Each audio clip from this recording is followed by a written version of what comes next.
Bienvenue dans l'actu. Au sommaire, Délit de cœur, le roman autobiographique d'une Niederbrannoise, nouvelle rencontre avec Robert Henchez au sujet des jardins biologiques, et tout de suite, retour sur l'exposition du week-end, Reichard. Reichshofen et Neviller regorgent d'artistes. Ils sont 30 à avoir exposé leurs œuvres ce week-end à l'espace Cuirassier. On était surpris par la variété, la multitude des tableaux, des différentes choses qui ont été exposées par les exposants. Et là, je crois qu'on peut être satisfait pour une première. Une multitude d'artistes, notamment avec de nombreux peintres qui utilisent de la peinture acrylique ou plus difficile, de la peinture à l'huile. Chacun a ses thèmes de prédilection. Et donc je peins surtout des paysages de mer. Ce qui m'intéresse, c'est la luminosité de la Bretagne et les reflets dans l'eau. Sur le salon, également sculpteurs, photographes, calligraphistes ou encore des maquettistes, avec ici une représentation des bas-fourneaux, un art qui demande patience et précision. J'ai un métier d'outilleur. Un outilleur, c'est quelqu'un de précis. Et j'ai toujours eu la notion de la précision du travail bien fait. Et une maquette, c'est quelque chose, il ne faut pas être pressé. Écoutez, quand j'avais 14-15 ans, je voulais m'occuper à faire quelque chose. Alors d'abord, j'ai commencé par les avions. Ça fait des sauts de puce, ça n'a pas tellement marché. J'ai essayé les bateaux et ça a mieux fonctionné.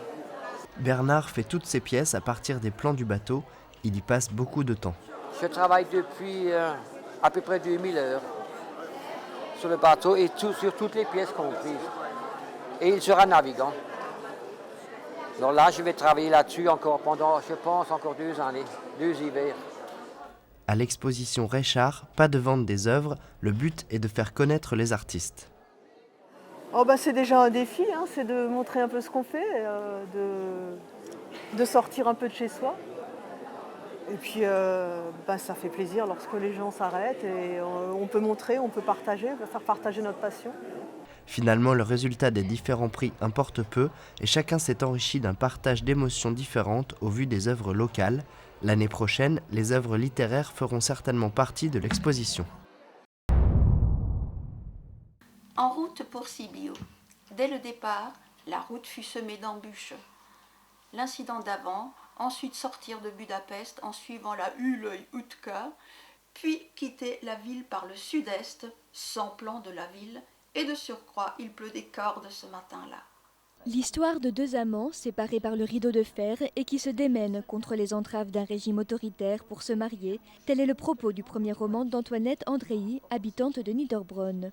Je compte le nombre de voitures et par la proportionnelle, je cherche à calculer notre temps d'attente. J'obtiens un résultat acceptable d'une demi-heure environ. J'oublie cependant que la réalité est différente ici. Rien n'est calculable, rien n'est proportionnel à rien, rien ne repose sur une quelconque logique. Ne l'avions-nous pas déjà constaté à la frontière austro-hongroise ? Ce roman, qui porte un regard réaliste sur une époque et un pays, tire sa force de son caractère autobiographique. Pour nous autres gens des Occidentaux, on ne peut pas imaginer ce qu'un pays de l'Est pouvait offrir ou présenter comme situation jolie, moins jolie, délicate, difficile. Voilà. Donc je me suis dit, raconter une réalité qui est la mienne, ça pouvait avoir son importance. Passionnée d'écriture, Antoinette se plaît à manier le verbe pour trouver le mot juste, une justesse qu'elle continue de puiser dans sa propre expérience. Son 2e livre, publié l'année dernière, s'intitule « La vie à contrario ». Dans ce livre, je me fais le porte-parole de ma mère. C'est une femme qui était née au début du siècle précédent. Ces femmes-là avaient un parcours, disons, un petit peu plus compliqué, plus pénible, moins libre. Donc je raconte un peu ce parcours. Et pourquoi est-ce que je l'ai fait ? Parce que je pense qu'elle aurait aimé dire tout cela. Et elle me l'a livré par bribes. J'en ai ramassé les bribes et j'en ai fait un livre. Et les idées de l'auteur ne s'arrêtent pas là. Particularisme, qui est une suite d'histoires courtes, recherche actuellement un éditeur et La cicatrice du nombril est en cours d'écriture.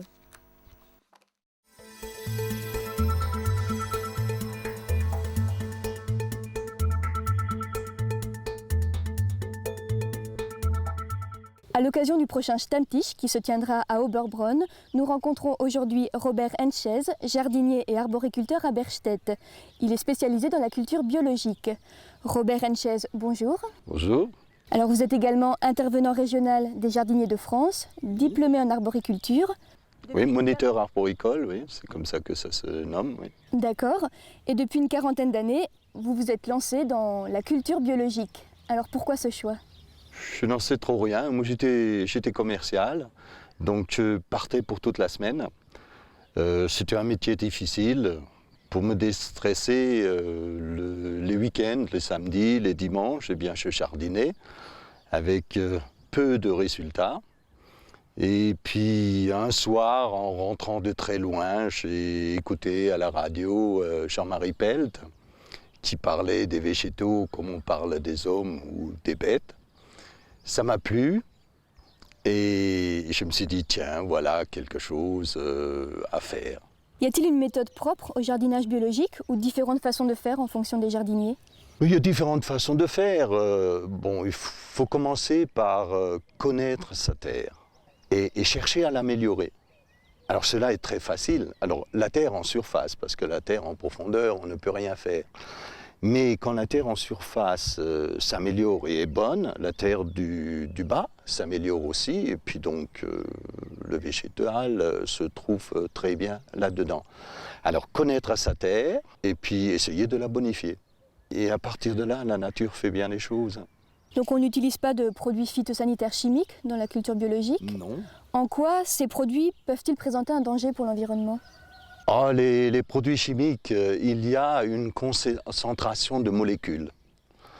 Et ces molécules sont plus ou moins évacuées par la transpiration, par la respiration des végétaux. Donc il y a un petit risque de concentration de toutes ces molécules dans son corps. Et puis voilà, cela peut faire un peu... Enfin, pas beaucoup de bien en tout cas. Donc jardiner au naturel fait appel à une autre méthode de jardinage. Est-ce que c'est plus contraignant que le jardinage classique ? Non, c'est pas du tout contraignant, bien au contraire, ça se passe tout à fait naturellement. Encore faut-il faire les bons gestes, et à partir de là, il faut laisser faire la nature. Un végétal qui est costaud, qui ne souffre de rien, a priori, n'est pas malade. Et donc, il n'y a pas à intervenir. D'accord, donc on peut donc cultiver sans pesticides ni fertilisants, sans problème. Oui, enfin bon, moi je n'exclus pas complètement, disons, l'intervention quand il le faut, mais bien calculée. C'est un peu comme dans la médecine humaine. Je veux dire, on peut faire toutes sortes de choses avec des moyens naturels, et un jour, quand la grande maladie est là, il faut faire appel à la médecine. Donc je me permets aussi cette chose-là, mais je ne me souviens pas d'être intervenu avec quelque chose de phytosanitaire ces derniers temps. Je vous remercie. Donc pour en savoir plus sur le jardinage au naturel, je vous rappelle donc le prochain Stammtisch qui aura lieu le 16 avril à 19h à l'Ancre d'Or à Oberbronn.